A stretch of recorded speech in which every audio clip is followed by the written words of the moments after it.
আল্লাহর নবী হযরত আদম আলাইহিস সালামকে যখন আল্লাহ সৃষ্টি করলেন ৬০ হাত লম্বা আর অন্যান্য রিওয়ায়াতে আছে ৬০ বছর ছিল।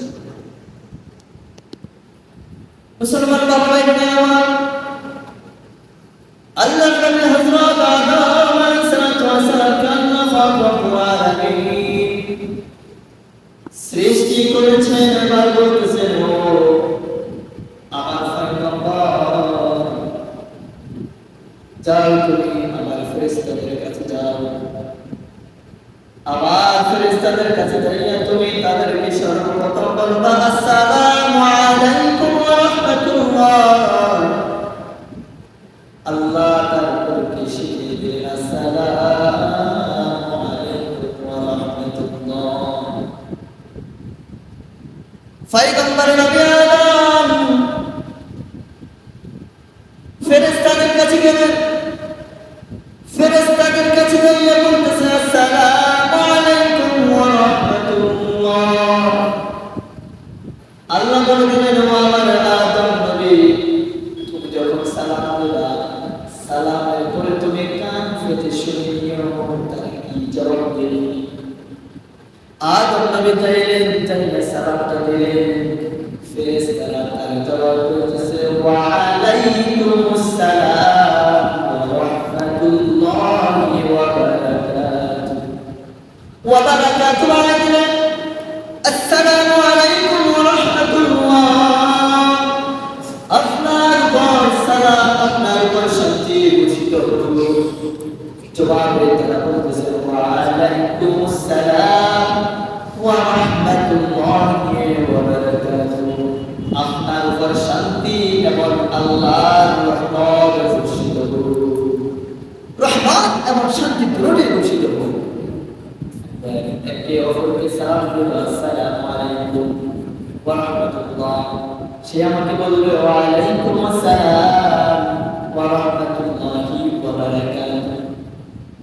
একটু ভাড়াই বলতে বলছে আল্লাহ নবীকে সর্বপ্রথম শিখাই দিলেন আসসালামু আলাইকুম। তুমি আমার ফেরেশতাদের কাছে যাইয়া বলবে আসসালামু আলাইকুম ওয়া রাহমাতুল্লাহ।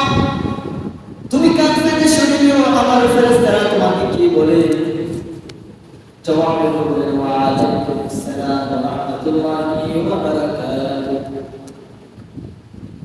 এবার আপনারা আমাদেরকে সালাম দেন, কিভাবে সালাম দেন সর্বপ্রথম আল্লাহ নবীকে শিখিয়ে দিলেন। আমরা অপরকে সালাম দিতে আমরা লজ্জা বোধ করি, স্ত্রীকে সালাম দিতে আমরা লজ্জা বোধ করি, আমার মাকে সালাম দিতে আমি লজ্জা বোধ করি, আমার বাবাকে সালাম দিতে আমি লজ্জা বোধ করি, আমার ভাইকে সালাম দিতে আমি লজ্জা বোধ করি, আমার বোনকে সালাম দিতে আমি লজ্জা বোধ করি। শুধু আমি সালাম দিতে পারি অন্য পুরুষ নারীকে, আমি শুধু এটাই দিতে পারি অন্য পুরুষ নারীকে। কিন্তু যেখানে আমার শান্তি দরকার সেখানে আমি দেই না। আমার পরিবারের পরিজনের শান্তি দরকার, ঘরের মধ্যে যাইলে বলতেছেন আসসালামু আলাইকুম ওয়া রাহমাতুল্লাহ। ঘরের মধ্যে যাইলেন যে বলতেছেন আসসালামু আলাইকুম ওয়া রাহমাতুল্লাহ, তখন ঘরের মধ্যে শান্তিতে বসিত হবে। স্ত্রী আপনাকে ফোন করেছে, কল করেছে, তার আগে আপনি তাকে দিয়ে দিবেন আসসালামু আলাইকুম ওয়া রাহমাতুল্লাহ। আপনার উপর শান্তি বর্ষিত হোক। আর আপনার মেজাজটা গরম হয়ে গেল কোনো কারণে। স্ত্রী ফোন করেছে, স্ত্রী আপনার সামনে আসছে, স্ত্রী বলছে আসসালামু আলাইকুম, সঙ্গে সঙ্গে আপনার মেজাজটা ঠান্ডা হয়ে যাবে, কারণ তখন তো শান্তি বর্ষিত হইতে থাকবে। একজন শত্রু, তার সাথে আপনার শত্রুতা আছে, আপনাকে এখন মারবে ধরবে আসতেছে, আপনি তাকে বলবেন আসসালামু আলাইকুম ওয়া রাহমাতুল্লাহ।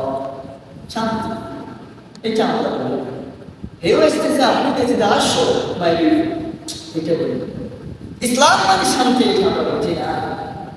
কোন ধর্মের মধ্যে নাই শান্তি বর্ষিত, কোন ধর্মের মধ্যে নাই।